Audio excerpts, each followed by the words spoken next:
Bonjour, mesdames, messieurs. Donc, je m'adresse à la fois à la dizaine, quinzaine de personnes qui sont parmi nous en présentiel et puis aux 200 personnes qui, je crois, se sont inscrites en distanciel pour ce nouveau rendez-vous de la recherche. Donc, vous connaissez l'Institut des hautes études du ministère de l'Intérieur, qui, depuis 30 ans, a des activités de formation des cadres supérieurs du ministère de l'Intérieur, du ministère de la Justice, des partenaires du privé, et puis qui organise ces rendez-vous de la recherche en parallèle d'une production propre que nous avons en recherche. Évidemment, avec le Covid, tout avait été un petit peu perturbé, puis on a repris en distanciel. Je rappelle en octobre dernier que nous avions participé à un événement dans le cadre de la Nuit du droit, événement annuel qui réunit de nombreuses institutions, et que nous avons ensuite, en janvier, repris ces séminaires réguliers entre praticiens et chercheurs. C'est un peu notre marque de fabrique, évidemment, pas seulement la nôtre, mais d'allier, disons, les opérationnels et les chercheurs. Donc, nous vous remercions ce soir donc, de nous rejoindre pour cette visio sur la prise en charge des auteurs de violences conjugales. Alors, bien sûr, de nombreuses études existent déjà sur la prise en charge des victimes, comme en témoigne le récent diagnostic mené en collaboration entre le Centre Hubertine-Auclair et 3 commissariats de Paris de Petite Couronne. Et ce soir, nous allons nous intéresser plutôt aux auteurs qui sont identifiés. Avec des entretiens menés auprès d'auteurs, mais aussi de praticiens pénaux, Marine Delaunay s'est intéressée à la manière dont cette étiquette fonctionnait, non seulement la manière dont les auteurs de violences la recevaient, mais aussi son usage par les professionnels de la chaîne pénale, à la fois dans la sanction et dans les mesures alternatives aux poursuites ou post-sententielles. C'est donc un instrument de lutte contre la récidive qui est ici qui va être examiné par Marine Delaunay, et son regard sera croisé avec celui d'une professionnelle de l'accompagnement socio-éducatif, travaillant en partenariat avec la justice, Odile Desquiré. Donc, je vous présente les 2 intervenantes. Donc, Marine Delaunay est sociologue, post-doctorante au Centre Émile Durkheim à l'Université de Bordeaux. Elle a reçu le 2e prix de thèse de l'IHEMI au titre de 2021 pour sa thèse intitulée « Les violences entre partenaires intimes, de l'indignation politique et morale aux pratiques routinières des institutions pénales ». Une comparaison entre la France et la Suède. Et Odile Desquiré est coprésidente de la Commission nationale pour les mesures présententielles à destination des personnes majeures de la Fédération Citoyen Justice et directrice de l'association socio-éducative ASSOEDI. Je vais donc leur laisser la parole pour 2 interventions qui prendront à peu près 1 heure au total, et puis ensuite nous aurons un temps d'échange avec la salle en présentiel ou en distanciel. Donc si vous êtes à distance, vous utilisez bien sûr les outils interactifs à votre disposition. Donc, vous les verrez dans le panneau blanc sur la droite de votre fenêtre Livestorm. Vous avez d'abord l'onglet de chat pour discuter pendant l'événement, mais vous avez déjà, je pense, pour certains l'habitude. Et puis, sinon, l'onglet des questions que nous noterons et auxquelles les intervenantes pourront répondre. Voilà, écoutez, je vais leur laisser la parole, mais c'est vrai qu'ayant été moi-même préfet sur le terrain, je sais combien cette question est évidemment très difficile. Comment intervenir dans le cadre du foyer? Comment agir? Est-ce que c'est la victime? Est-ce que c'est l'auteur? Est-ce que c'est les deux? Ça pose de multiples questions. Pratico-pratiques, il y a parfois sur ce sujet, comme d'autres, des discours un peu rapides et généraux sur, disons, l'impuissance publique, l'impuissance des institutions. Et il est évident que cette impuissance n'est pas une absence de volonté de faire, c'est simplement que la mise en œuvre des dispositifs et articuler ces dispositifs, je dirais, avec la vie, sont des exercices particulièrement difficiles. Et donc, dans ce cadre, je suis très heureux de ces échanges que nous allons avoir ce soir. Merci beaucoup, merci pour cette introduction. Alors, on s'est mis d'accord avec Odile et je vais commencer le séminaire en vous présentant une partie des résultats de ma recherche doctorale en sociologie qui traitait du système judiciaire et de sa prise en charge des violences entre partenaires intimes en France et en Suède, comme vous l'avez rappelé. Alors, pour commencer, je voudrais rappeler que ces violences ont fait l'objet d'une politisation progressive à partir des années 70 en France, sous l'impulsion... On m'entend pas. Donc, je rapproche le micro. Oui, je pense c'est mieux. qu'il faut rapprocher le micro. Et est-ce que moi, j'ai pas ici, voilà. Ok, c'est mieux. Ouais, ok. Alors, je disais que ces violences ont fait l'objet d'une politisation progressive à partir des années 70, sous l'impulsion des mobilisations féministes, et qu'ensuite l'accueil des victimes s'est progressivement institutionnalisé en France dans les années 80 au sein de structures dédiées. La prise en charge des auteurs de violences, elle est restée relativement silencieuse jusqu'à la formalisation des stages de responsabilisation en 2014. Et la France accuse un certain retard lorsque l'on sait que des programmes de traitement formalisés ont été mis en pratique dès les années 80 en Europe du Nord et aux États-Unis. Mais les magistrats en France, ils n'ont pas attendu 2014 pour souligner la nécessité de diversifier les réponses pénales par une prise en charge alternative aux poursuites et à l'enfermement des auteurs de violences. En effet, dans les années 2000, des politiques d'arrestation et de poursuite systématiques des violences ont été adoptées pour encourager la judiciarisation de ces affaires. Et elles ont contribué à une intensification de l'activité des services d'enquête et de poursuite par la prise en charge de faits parfois relativement mineurs du point de vue du droit et qui auraient précédemment fait l'objet d'un classement sans suite ou de rappel à la loi. Alors, je ne prétends pas que ces pratiques ont disparu par ailleurs, mais le paradigme de la lutte contre la récidive invite à la création de mesures spécifiques permettant de travailler à la réhabilitation des individus sanctionnés. Dans le cadre de ma thèse, je me suis intéressée aux mécanismes de qualification pénale et de disqualification symbolique des affaires de violence par les professionnels de la justice. Et il m'a semblé également pertinent d'interroger la manière dont le processus judiciaire est vécu par ceux qui sont désignés comme étant des auteurs de violences. Et c'est sur ce point que portera donc ma présentation. Donc, il m'a intéressé de savoir dans quelle mesure leur expérience de la justice est susceptible de modifier leur rapport à la violence. Et je propose d'explorer donc les logiques qui les conduisent à composer avec ou bien à résister à l'étiquette qui les désigne comme étant des auteurs de violence, ainsi que les stratégies qu'ils adoptent pour tenter de normaliser leur rapport à la violence et leur statut judiciaire.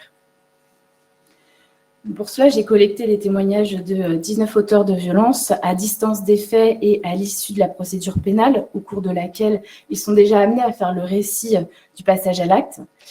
Et je dois préciser que mes entretiens assument un risque de minimisation des faits, et en cela, ils sont plus révélateurs de l'expérience subjective des auteurs de violences que de la réalité des violences commises.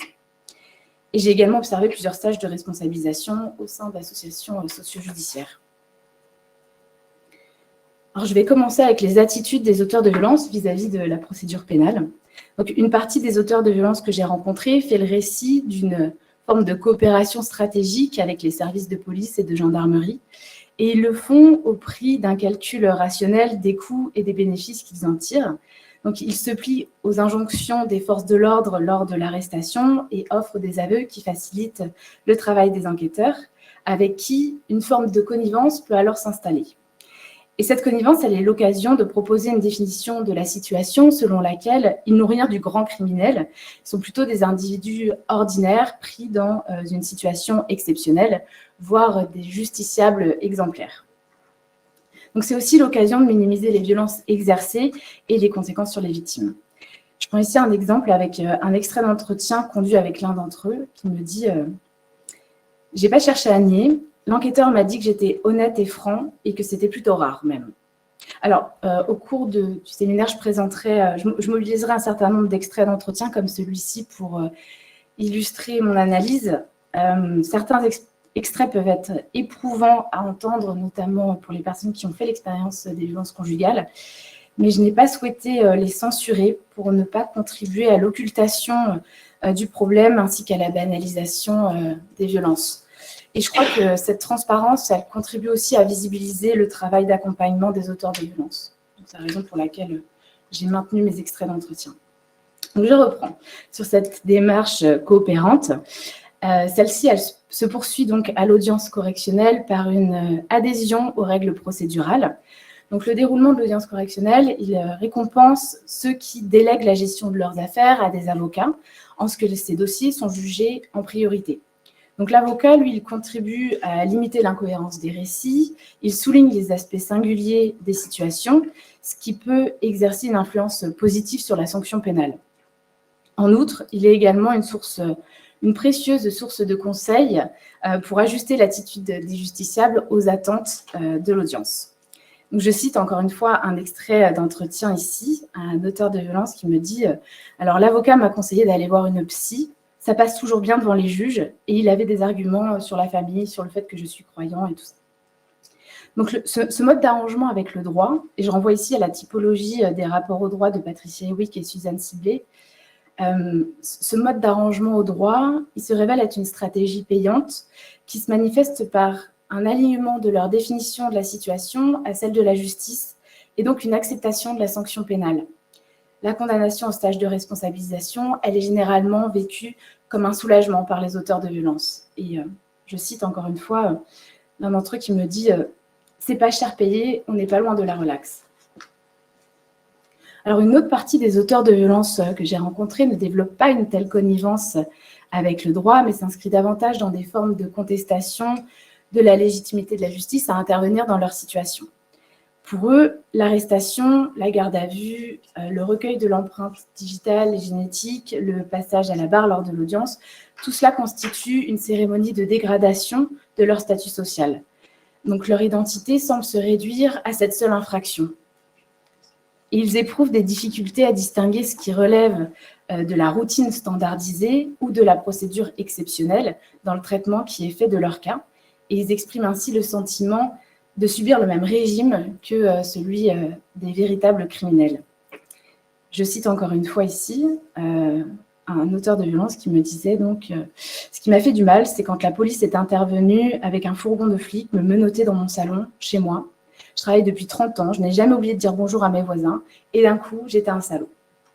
Voilà, pour illustrer. La théâtralité du droit constitue pour eux une véritable mascarade, je cite le terme qu'ils reprennent très souvent.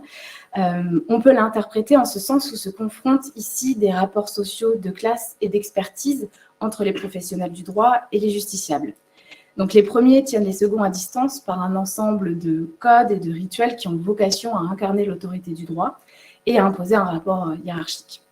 Donc, malgré leurs efforts pour s'en distinguer, c'est finalement un miroir déformant que leur tend la justice et au sein duquel se reflète une figure ayant des traits communs avec le criminel des représentations sociales.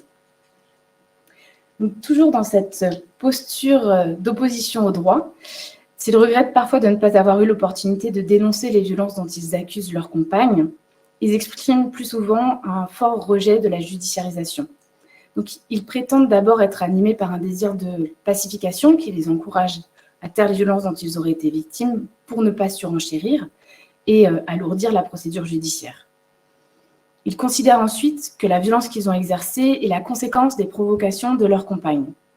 Dans ce sens, la plainte qu'elle dépose consiste en une divulgation des arrangements privés du couple et donc une forme de trahison.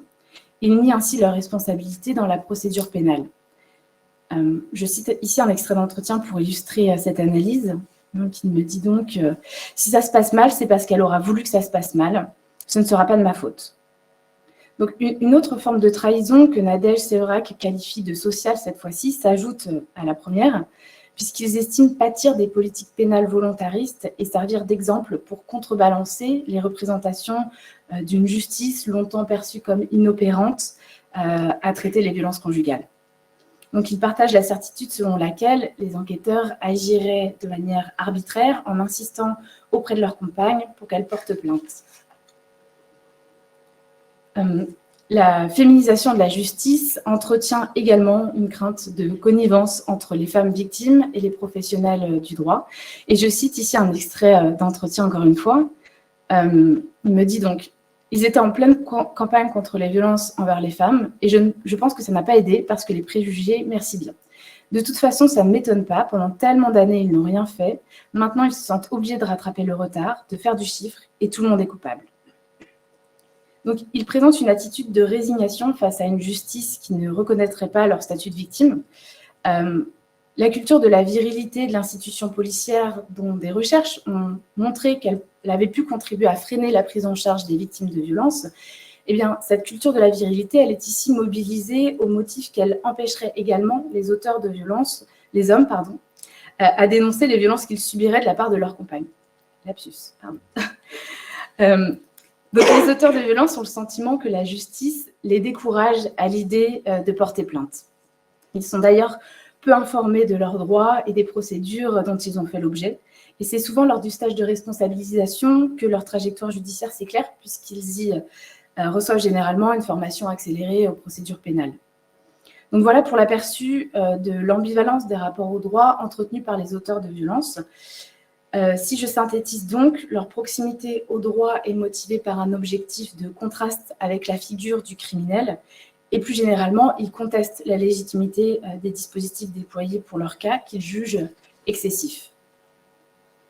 Donc, je voudrais aborder maintenant quelques-uns des registres discursifs qu'ils emploient pour communiquer sur la violence qu'ils ont exercée.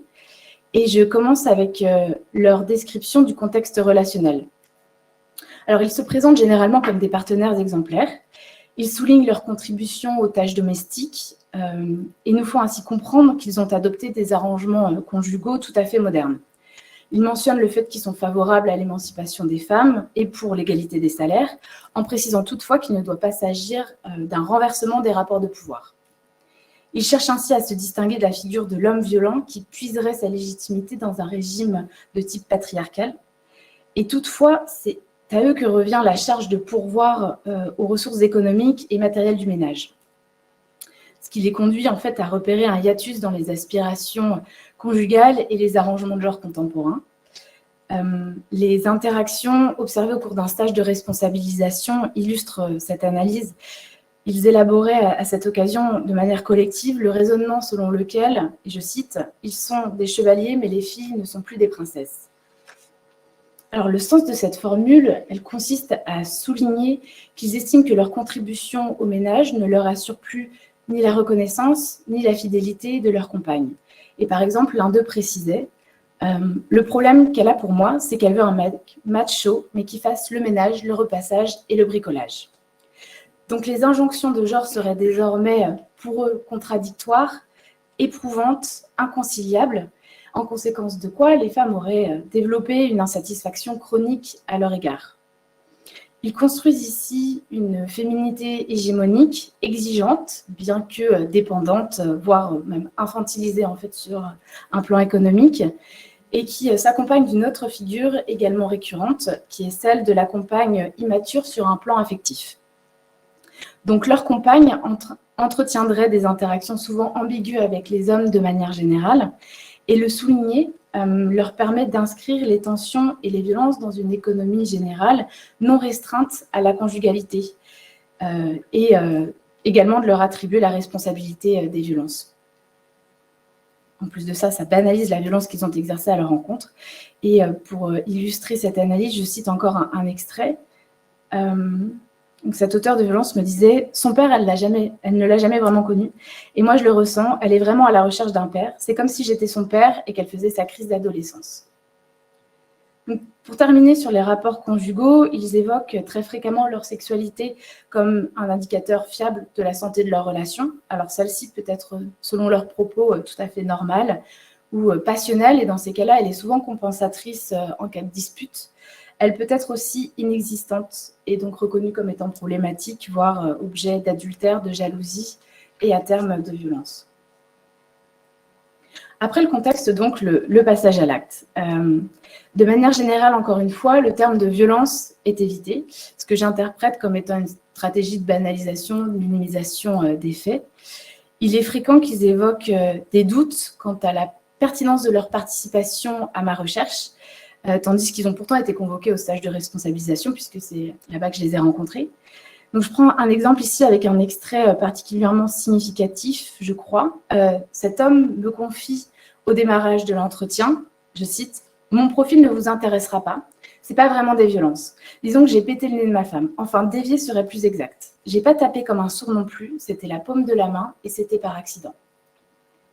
D'autres mobilisent une représentation archétypale et diffuse de l'homme machiste et violent pour solliciter une forme de tolérance à l'égard du passage à l'acte qui les a conduits en justice. Je prends ici un autre exemple. Un autre homme qui me dit « Je ne suis pas le genre de mec qu'on voit à la télévision, je ne descends pas une bouteille de whisky en rentrant du boulot, le mec qui chope le ceinturon et qui met une tannée à sa femme. » Pardon pour la vulgarité du discours. Le contraste permet de saisir ce que sont pour eux les violences, les vraies violences, et le terme est finalement limité aux actes physiques les plus graves, manifestement, lorsqu'il s'agit de violences masculines. De ce fait, leur approche n'est pas compréhensive de l'expérience vécue par les victimes et ils emploient d'ailleurs très souvent la voix passive pour désigner les conséquences des violences qu'ils ont exercées. Je prends un dernier exemple.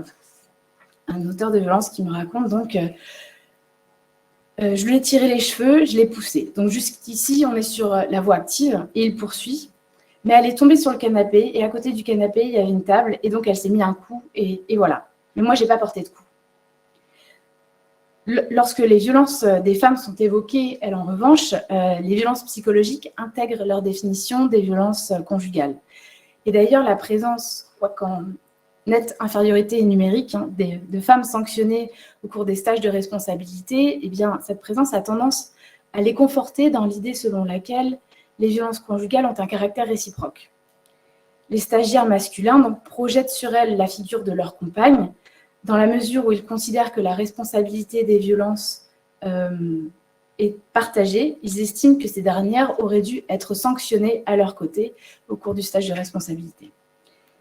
La présence de ces femmes suscite donc deux types de réactions. La première réaction, c'est l'étonnement. Selon eux, la violence des femmes étant moins objectivable que la violence des hommes, elle serait moins fréquemment prise en considération par les services de police et de gendarmerie, ce qui contribue d'ailleurs à les décourager à l'idée de porter plainte, comme je disais plus tôt.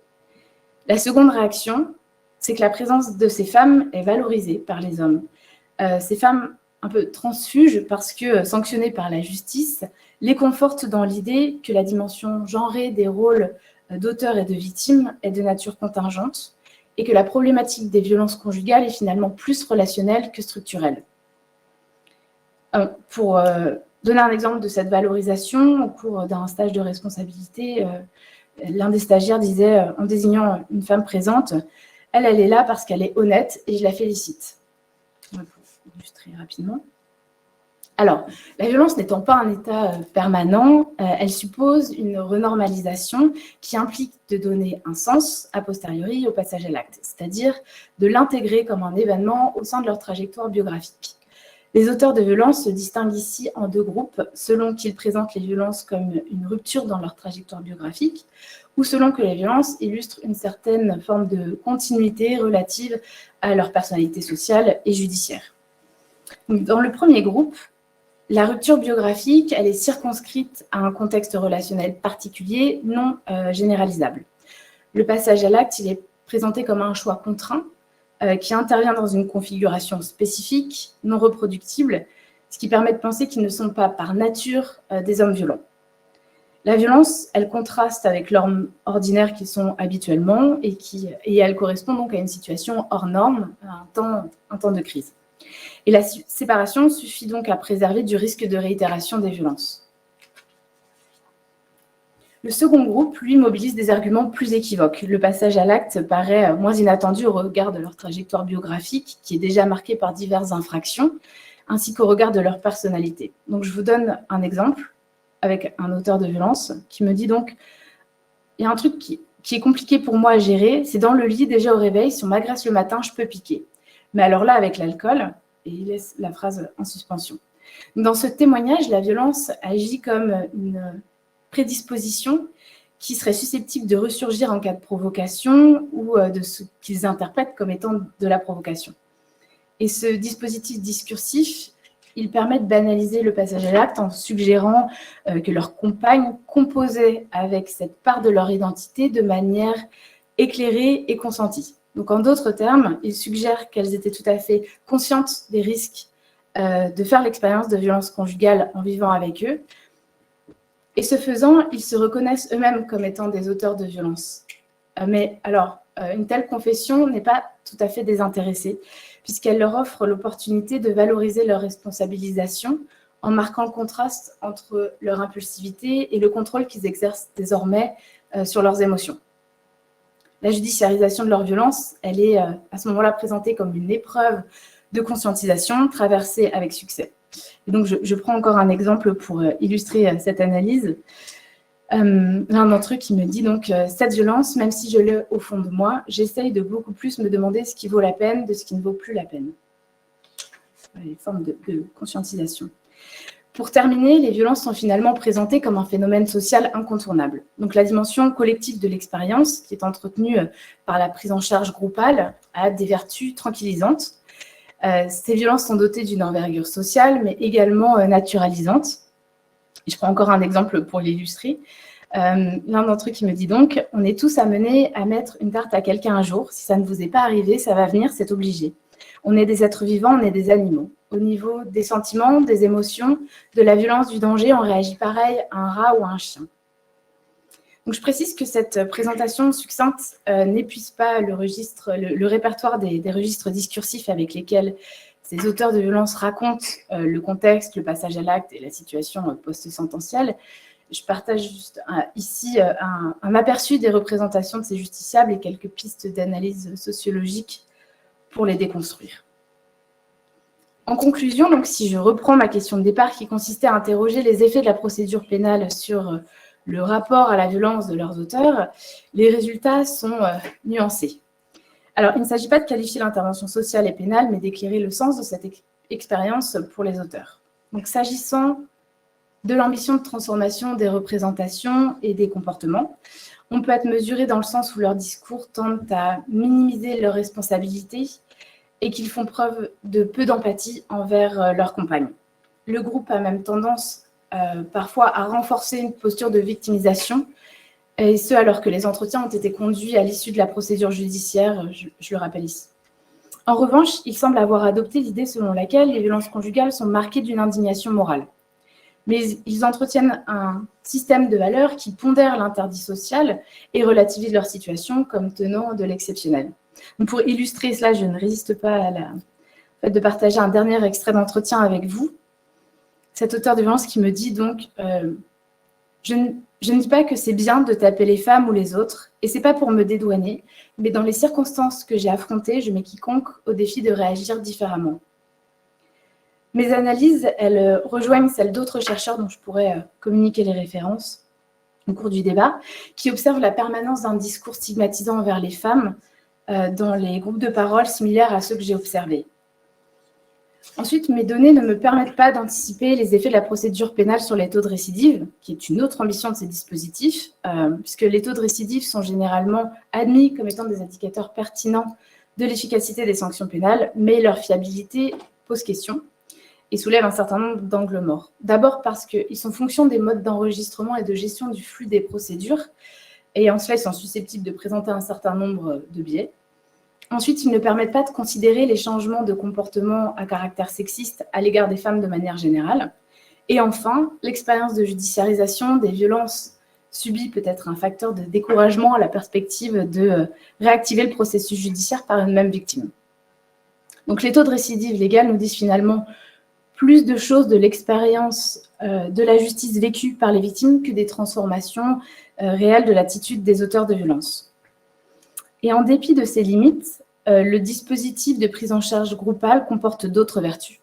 Les stages de responsabilisation sont l'occasion d'une familiarisation au système judiciaire et d'une sensibilisation tout de même au caractère structurel des violences faites aux femmes pour les justiciables. Et ces stages mobilisent généralement un certain nombre d'intervenants. Leur mise en œuvre présente donc l'opportunité de tisser un réseau étroit de partenaires de nature à renforcer la politique pénale locale en matière de lutte contre les violences conjugales. Et on peut faire l'hypothèse que l'élaboration des conventions reliant tous ces acteurs entre eux ait contribué à bousculer les inerties organisationnelles et les routines professionnelles des magistrats et des enquêteurs de police et de gendarmerie en la matière, par exemple. Donc pour terminer, je termine. L'analyse des représentations des auteurs de violences est une démarche que je crois absolument nécessaire à la politisation de la question de la violence des hommes. Alors, s'il est socialement admis que les violences conjugales sont une expérience constitutive de la vie des femmes, donc au premier degré ou bien par interconnaissance, il me semble que l'on peine encore à formuler le même raisonnement pour les hommes. Nommer les auteurs de violences comme étant majoritairement des hommes permet de considérer cette distribution genrée comme étant anormale, de visibiliser, de mobiliser par des actions sociales, politiques et de problématiser leur prise en charge. Cette démarche, elle permet d'interroger ce qui socialement produit et permet l'existence de la violence des hommes envers les femmes. Et je crois qu'être attentif au discours des auteurs de violences nous interroge aussi, nous, sur notre propre rapport à la violence et aux inégalités de genre en tant que société, mais également à une échelle plus individuelle. Et je m'arrête là. Merci beaucoup. Oui, c'est vrai qu'il y a une très grande majorité d'hommes, évidemment. Mais c'est vrai que moi, dans mes poches, j'ai connu les cas inverses, hein, bien sûr, beaucoup plus rares. Et donc, du coup, qu'on remarque davantage d'hommes sous l'emprise de femmes et sous les coups des femmes. Et alors, ce qui ajoute une autre difficulté, évidemment, c'est à partir du moment où on a une représentation des sexes forts et du sexe faible, c'est qu'il y a une honte, évidemment, de la victime encore plus forte. Voilà, mais bon, c'est vrai que c'est quand même une minorité des cas que nous rencontrons. Et donc, je remercie d'abord, merci beaucoup, mais c'était très intéressant et très riche. Et en effet, ce qu'on a vu beaucoup à travers votre présentation, c'est l'excuse, en fait, des auteurs de victimes, comme vous l'avez très bien dit, soit qui vont minorer la gravité de leurs actes, soit qui vont expliquer que finalement c'est assez commun et banal, et que n'importe qui, comme vous l'avez dit, aurait fait la même chose. Et donc le rôle de la sanction pénale ou l'accompagnement est évidemment important pour voir s'il y a récidive ou pas, à partir du moment où, bien sûr, le couple reste en fonction. Parce que je crois que le gros problème, c'est que souvent, quand on a ce type de violence dans le couple, c'est que le couple ne se sépare pas pour autant. Puisque, enfin, pour de multiples raisons, et qu'à ce moment-là, c'est difficile de ne pas avoir une réitération forcément des mêmes comportements. Et donc, je pense que Odile Desquiré va pouvoir, avec son expérience de terrain, revenir sur ce sujet et sur d'autres. Donc, merci beaucoup et je la laisse enchaîner. Merci. Merci. Eh bien, bonjour à tous et bonjour aux personnes qui nous écoutent également. Merci de nous recevoir ce soir. Donc, vous avez raison, je vais aborder le sujet du côté de la pratique professionnelle sur la prise en charge des auteurs de violences conjugales. Alors, je représente ici notamment la Fédération Citoyenne Justice, qui est une fédération qui regroupe 150 associations socio-judiciaires qui exercent sur l'ensemble du territoire national et aussi en ultramarin. C'est important de le préciser, ils sont souvent oubliés. Donc, la Fédération Citoyenne et Justice, sur le mois de juin 2020, a réalisé une enquête sur la prise en charge des auteurs de violences conjugales qui a permis auprès de 45 associations de son réseau, donc un peu moins de la moitié, de mettre en avant que ces associations, sur 92 juridictions, avaient pris en charge 5567 auteurs, donc 45 associations, 92 juridictions, bien évidemment, sur 150 associations qui œuvrent dans le champ et ramenées à une année, le nombre de prises en charge des auteurs de violences conjugales est bien plus conséquent dans nos associations. Alors, cette prise en charge, elle s'articule bien évidemment également avec les services pénitentiaires d'insertion et de probation qui, eux, accompagnent davantage les auteurs dès lors qu'ils sont condamnés, voire quand ils bénéficient d'un aménagement de peine ou quand ils ont été emprisonnés, qu'ils ont été emprisonnés. Donc moi, je vais m'attacher surtout à évoquer ce qu'il en est de la prise en charge des auteurs de violences conjugales dans ce que l'on nomme dans notre jargon le secteur présententiel, c'est-à-dire l'accompagnement et la prise en charge des auteurs de violences conjugales avant qu'ils ne soient jugés ou en alternative aux poursuites.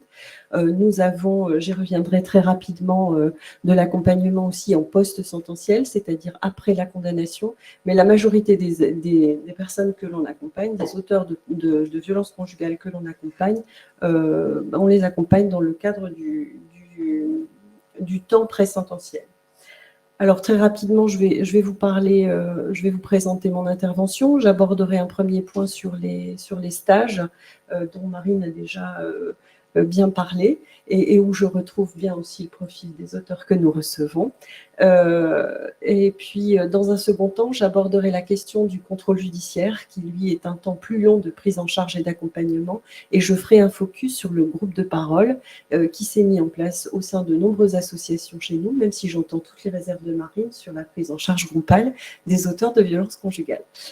Alors, les alternatives aux poursuites. Dans la chaîne pénale, l'alternative aux poursuites, c'est très souvent, pour les violences conjugales et les auteurs de violences conjugales, c'était ce qu'il y a quelques années, on était davantage sur un classement sous condition ou un rappel à la loi. Aujourd'hui, ça n'existe plus. Très concrètement, un procureur, dès lors qu'il estime qu'un auteur ne présente pas un danger immédiat pour la victime ou que les faits de violence sont totalement isolés, de faible intensité et sans contexte d'emprise, sans antécédent d'agression, va décider, à l'encontre d'un auteur de violence conjugale, de l'orienter vers une structure telle que la nôtre pour qu'il y profite, le terme est choisi, d'un stage de responsabilisation pour la prévention et la lutte contre les violences au sein du couple et sexistes. C'est le terme exact que la loi retient.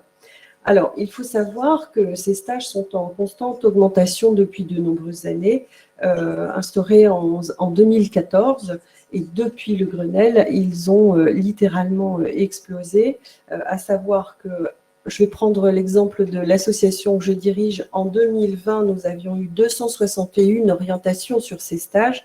Au titre de l'année 2021, 503. Et l'étude relève effectivement que depuis le Grenelle, ces orientations vers les stages de responsabilisation sont en nette augmentation, puisqu'elles le sont de l'ordre de 280%. Donc, je reviendrai sur les stages dans un second temps. Enfin, pour les personnes pour qui, effectivement, un autre mode de poursuite est privilégié, à savoir celui de la convocation devant une juridiction de jugement, en cas de réitération d'antécédents de violence, quand une emprise est constatée, dès lors qu'on a affaire à des faits qui sont beaucoup plus graves, la personne est convoquée pour y être jugée donc devant la juridiction de jugement, et la tendance, même si elle est forte, veut que les juridictions désormais placent systématiquement sous contrôle judiciaire socio-éducatif, donc auprès des associations de notre réseau, toutes les personnes, tous les auteurs de violences conjugales qui sont donc convoqués ultérieurement, souvent à une période de 6 à 7 mois, donc les auteurs de violences conjugales. Aujourd'hui, au sein de nos associations, l'accompagnement des auteurs de violences conjugales représente près de 59% des contrôles judiciaires qui nous sont confiés. Là aussi, c'est une réelle augmentation depuis un bon nombre d'années. Et puis enfin, je ne vais pas trop épiloguer sur ce point, j'en ai parlé en introduction, en post-sententiel, même si c'est un regret d'ailleurs de ne pas en avoir davantage, dès lors qu'un auteur de violence conjugale a été accompagné dans notre association, dans nos associations, en contrôle judiciaire socio-éducatif, depuis quelques années, nous avons la possibilité de poursuivre cet accompagnement dans le cadre du sursis probatoire simple, en sachant qu'habituellement, c'est plutôt de la prérogative du service pénitentiaire d'insertion et de probation. C'est d'ailleurs au sujet des auteurs de violences conjugales que la loi a permis que ce suivi se poursuive en post-sententiel auprès des associations pour éviter la rupture de la prise en charge et du suivi entre l'accompagnement avant le jugement et l'accompagnement après le jugement. Concrètement, puisqu'on est là aussi pour parler concrètement, les stages. Alors, en fait, la loi fixe des objectifs très particuliers et très précis. Les stages doivent permettre de rappeler aux condamnés le principe républicain d'égalité entre les femmes et les hommes, la gravité des violences, quelle que soit leur forme au sein du couple ou à caractère sexiste, et le cas échéant, le devoir de respect mutuel qu'implique la vie en couple. Ces stages visent également à faire prendre conscience de la responsabilité pénale et civile pour des faits commis. Donc, il a pour but concrètement de rappeler aux intéressés le risque pénal. Et d'ailleurs, je rebondis sur ce que disait Marine, c'est très souvent qu'est présentée la chaîne pénale et permet aux auteurs de se repérer où j'en suis, moi. Est-ce que je relève d'une alternative? Est-ce que je suis poursuivie? Enfin, voilà, c'est quelquefois assez nébuleux, ça leur permet de s'y retrouver. L'autre objectif, aider à identifier les facteurs de risque de nouvelles violences pour les prévenir. Sensibiliser les auteurs de violences aux conséquences concrètes de leurs actes. J'entends par là l'implication judiciaire, les conséquences au niveau familial, les conséquences pour les victimes, étant entendu que les enfants sont considérés comme des victimes et qu'elles sont d'ailleurs au sein de nos stages un levier qui vient émotionnellement générer quelque chose chez les auteurs de violences conjugales. Tant qu'on aborde la question de la procédure pénale, des circonstances dans lesquelles ils ont pu être interpellés, ça va encore. Dès lors qu'on va toucher le registre émotionnel, effectivement, là, on sent bien qu'il se passe quelque chose. Concrètement, dans leur description, ces stages concernent donc des personnes qui sont placées sous main de justice, qui sont orientées vers nos associations par les tribunaux judiciaires. Ces stages, depuis quelques années, ne relèvent plus uniquement des dispositifs d'alternative aux poursuites. Ils peuvent être prononcés à titre de peine, le plus souvent à titre de peine complémentaire, ou en exécution d'une obligation d'une mesure judiciaire. C'est-à-dire qu'une personne qui est placée sous contrôle judiciaire ou qui a été condamnée à un sursis probatoire peut se voir contrainte, obligée à participer à un stage de responsabilisation. Donc les objectifs poursuivis pour ce stage, c'est remettre les curseurs aux bons endroits afin d'éviter la banalisation des faits de violence, se questionner collectivement sur les raisons de l'acceptation de certains comportements violents au sein de la sphère du couple, quand on sait les qualifier d'intolérables et d'inenvisageables dans d'autres sphères, au travail, dans la rue notamment. Prendre conscience des impacts pour le couple et les enfants, de la banalisation de la violence, et comprendre le passage à l'acte et trouver des pistes pour y remédier. Ainsi sont abordés au cours du stage la loi et ses fondements, la place des victimes, l'identification des comportements à risque et des différentes stratégies d'évitement, l'apprentissage d'un rôle relationnel égalitaire fondé sur le dialogue, l'échange et le respect. Avant d'aborder la question de l'évaluation, je dirais que ce dispositif des stages est très repéré d'une manière générale par les juridictions sur l'ensemble du territoire. Elle amène une réponse pénale et préventive en lieu et place d'un simple rappel à la loi tel qu'il s'exerçait il y a quelques années et s'efforce par cette réponse à la fois préventive et pédagogique d'essayer d'amener du sens à ce qui s'est passé et à la décision judiciaire. Le point plus négatif et sur lequel je rejoindrai Marine est celui des chiffres qui concernent les récidives dont nous ne disposons pas, avec toutes les limites qu'elle a évoquées. Ceci étant, à titre personnel, je pense que nombreux sont ceux qui peuvent partager mon point de vue. Entre un simple rappel à la loi et une participation à ce stage, j'ai quand même le sentiment que le contenu est différent d'un côté comme de l'autre, même si un rappel à la loi peut être bien exécuté de son côté. L'ensemble des stagiaires qui participent à ces stages de responsabilisation au sein de nos associations souvent participent en fin de dispositif à remplir une évaluation anonyme, un questionnaire qui diffère un peu selon nos associations et qui nous permet de dresser un minimum de statistiques de notre côté chaque année, peut-être aussi de réajuster le contenu de nos stages très régulièrement pour essayer de bien correspondre aux besoins. On constate, là pour le coup, je vais prendre les statistiques de mon association, parce que elles ne sont pas collectées au plan national. Donc, je vous rappelle que nous avons eu 503 orientations sur l'ensemble de l'année 2021. On constate que 99% des participants considèrent avoir eu des échanges intéressants avec les intervenants. Alors, je relis toujours la question avec ce que vient de dire Marine, les réserves qu'elle y émet, et puis cette adhésion dans le sens où il y aurait un principe selon lequel, tant mieux, un stage, c'est pas très loin d'une relaxe, alors j'ai entendu, voilà. Plus spécifiquement, on observe que 80% des participants ont une appréciation positive des interventions dont ils ont bénéficié et le contenu des présentations.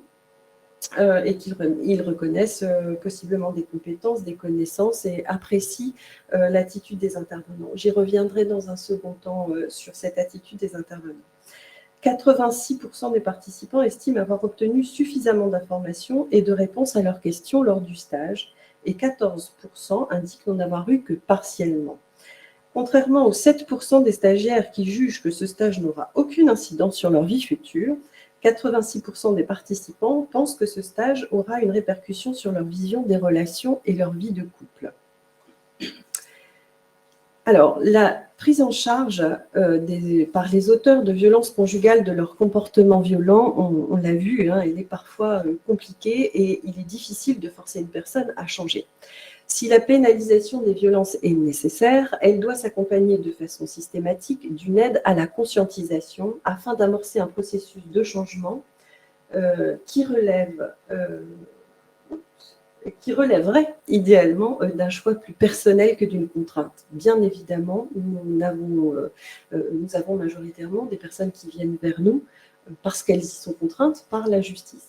Pour autant, ce qu'on observe depuis quelques années, et notamment depuis que le phénomène des violences conjugales est porté à la plus grande connaissance du public et qu'il y a une forte campagne de prévention autour de ces violences conjugales, on observe au sein de nos associations et aussi au sein des centres de prise en charge et d'accompagnement des auteurs de violences conjugales que certains nous sollicitent volontairement pour pouvoir venir participer à un stage parce qu'ils ont identifié dans leur propre fonctionnement un dysfonctionnement et qu'ils souhaitent en faire quelque chose.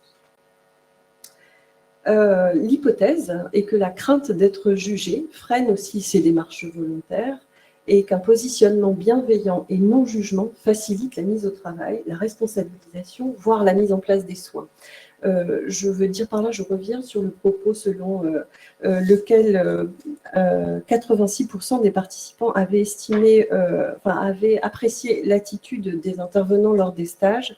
Nous ne sommes pas, même si c'est la justice qui nous envoie ces auteurs de violences conjugales, nous ne nous inscrivons pas dans une position de jugement, mais essayons plutôt de faciliter l'expression sincère, authentique, on va dire, des auteurs, même si on entend des horreurs quelquefois, pour permettre de tirer les ficelles et de travailler à partir de la matière qu'ils nous amènent. Dès lors qu'on aurait un discours trop policé, ça réduirait encore possiblement le caractère efficient de cet accompagnement lors des stages. Nous distinguons deux types de profils assistants au stage, des personnes qui évoluent dans une situation de couple conflictuel, où la violence est exercée, et d'autres dans le cadre d'un contexte de violence conjugale où l'auteur cherche à exercer un contrôle sur l'autre, une domination et une emprise. Les stages nous semblent relativement efficaces dans les situations de conflit de couple violent. En effet, nous avons pu constater une vraie prise de conscience des violences commises mais également subies. Certains révèlent les violences dont ils ont été eux-mêmes victimes dans l'enfance, ainsi qu'une volonté de se réajuster de la part des participants. Le fait que le stage soit mixte a d'ailleurs une importance, pas la même, mais je souris, et permet, lorsque des femmes sont présentes, des échanges intéressants et constructifs et réduit cette idée selon laquelle, parce qu'on serait une femme, nous ne sommes pas poursuivis par la justice. Très souvent, dès lors qu'il n'y a pas de femmes d'ailleurs dans les stages, c'est normal, la justice c'est une justice de femmes, les discours sont très féminisés et même si une femme commettait des violences conjugales, elle ne serait sans doute pas poursuivie et avec eux autour de la table. Donc effectivement, quand il y a la présence d'une femme, tout à coup il y a un étonnement, ce qui est partagé effectivement par Marine, mais aussi cette idée qu'après tout, il peut se passer aussi quelque chose du côté des femmes. De notre point de vue, nous estimons qu'il serait intéressant que le stage de prévention des violences au sein du couple soit ordonné dès qu'un premier acte de violence est dénoncé, afin de prévenir la dégradation des situations, la banalisation et l'installation des violences dans le couple. S'agissant des situations de violence conjugale, où l'on va observer davantage de domination et d'ascendant, d'emprise vis-à-vis d'une victime, le constat est plus mitigé sur le caractère efficient des stages. Les outils utilisés peuvent participer à la prise de conscience, mais le mécanisme même des violences est plus ancré et nécessite un travail thérapeutique plus profond. Pour autant, il est quand même néanmoins important que cette réponse judiciaire s'impose et de les confronter à la définition d'un comportement violent, leur comportement violent. De plus, le fait de se retrouver face à un groupe qui ne va pas forcément dans leur sens, parce que le groupe ne va pas toujours dans le sens des beaucoup plus réticents et réactionnaires, permet d'être remis en question par leur père, de participer à cette prise de conscience et d'amorcer le constat d'un comportement problématique et donc peut-être une motivation personnelle à le changer. Et je disais en conclusion sur ces stages que cela déjoue également l'argument du complot de la justice et des féministes. Deuxième point de mon intervention, je vais aborder la question de l'accompagnement des auteurs de violences conjugales dans le cadre du contrôle judiciaire socio-éducatif. Alors, le contrôle judiciaire socio-éducatif a été instauré en 1970 et c'est une mesure alternative à la détention provisoire. Il intervient en lieu et place d'une détention provisoire ou en sortie d'une détention provisoire. Ce contrôle astreint donc la personne concernée à se soumettre à une ou plusieurs obligations prévues par le Code de procédure pénale. Cette mesure, initialement, elle permet d'éviter la rupture familiale, professionnelle, sociale, tout en initiant un travail de prise de conscience et de responsabilisation de l'intéressé. Le contrôle judiciaire socio-éducatif concourt également à une individualisation de la peine. Cette mesure permet donc d'associer à un cadre juridique contraignant un accompagnement personnalisé visant une véritable prévention de la récidive. Elle garantit également à la juridiction d'être avisée très rapidement, notamment en cas de violence conjugale, en cas de non-respect, et de concourir notamment à la protection des victimes par une révocation de la mesure de contrôle judiciaire ou un placement en détention si les obligations n'étaient pas respectées. Au titre des obligations, on en connaît une en matière de violence conjugale dont on parle beaucoup plus souvent maintenant, qui est celle de l'éviction du conjoint du domicile conjugal avec son hébergement au sein de structures spécialisées ou dans son propre entourage quand il sollicite ses ressources personnelles.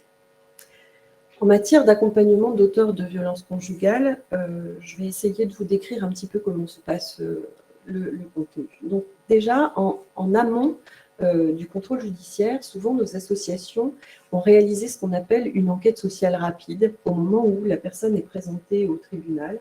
Et cette enquête sociale rapide, elle a permis d'identifier les problématiques urgentes et de pouvoir faire des propositions adaptées à la juridiction, qui va donc, en fonction de cette enquête, pouvoir décider du contenu du contrôle judiciaire.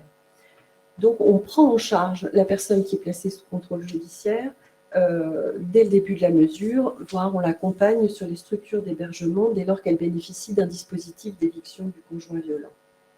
Le premier rendez-vous en contrôle judiciaire, c'est la pose du cadre et l'évaluation globale de la situation de la personne. Le deuxième rendez-vous, c'est la mise en place des orientations pour répondre aux obligations, aux interdictions et aux besoins de la personne.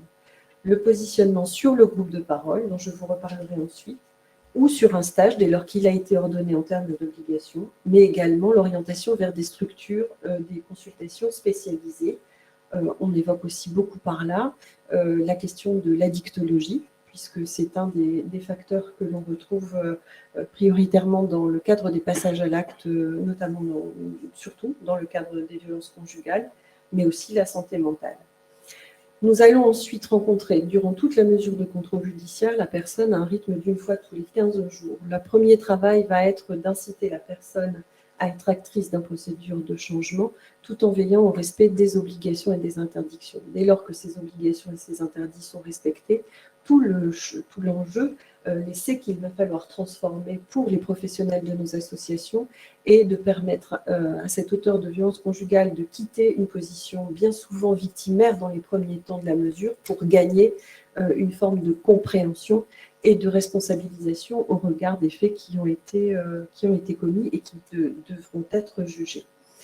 Et enfin, en fin de mesure, nous partageons avec les personnes que nous accompagnons la lecture du rapport. Il n'y a rien qui est transmis à la juridiction sans que nous ne l'ayons lu. Ça paraît important puisque de toute façon ces rapports sont lus lors de l'audience et que le principe est de travailler en toute transparence, même dès lors que les propos que nous avons à tenir ne sont pas toujours agréables à entendre. Et puis le dernier rendez-vous, c'est un temps de préparation à l'audience Et enfin, ce rapport va permettre aussi d'éclairer le tribunal sur la personne qui a été accompagnée et que ce tribunal même devra juger. La mesure de contrôle judiciaire, dès qu'elle est assortie d'un accompagnement socio-éducatif mis en œuvre par le secteur associatif, permet, y compris dans les procédures courtes, d'engager un travail avec la personne mise en cause, tout en apportant des garanties à la victime. Bon nombre d'associations de notre territoire ont mis en place des protocoles selon lesquels la victime est avisée par un courrier du fait que son conjoint ou son ex-conjoint est placé sous contrôle judiciaire. Elle a le nom de la personne qui exerce ce suivi dans le cadre de l'accompagnement de l'auteur et elle peut le solliciter dès lors qu'il y a un non-respect d'une obligation ou d'une interdiction et que l'auteur en viendrait à la solliciter de nouveau alors même qu'il y est interdit. Dès lors, quand un présumé auteur de violence, je dis présumé parce que tant qu'il n'est pas jugé, il est présumé auteur de violence conjugale, est placé sous contrôle judiciaire socio-éducatif et que la mesure est confiée à l'association, l'accompagnement individuel se met en place de manière systématique. L'Organisation mondiale de la santé décrit pour les auteurs de violences conjugales les facteurs de risque suivants: la situation professionnelle, les antécédents de maltraitance pendant l'enfance ou de la violence familiale, la consommation d'alcool et de drogue, le fait d'avoir été déjà physiquement violent avec autrui et pas forcément son conjoint. Donc le contrôle judiciaire, par l'accompagnement global qu'il propose, permet de balayer différents domaines d'intervention. L'objectif est de permettre une individualisation de la peine, éviter une rupture, notamment professionnelle et sociale, en réduisant les risques de désinsertion. Parallèlement, cette mesure permet à l'auteur d'assumer la responsabilité de ses actes, notamment à l'égard des victimes, et elle représente également un moyen efficace de prévention de la récidive.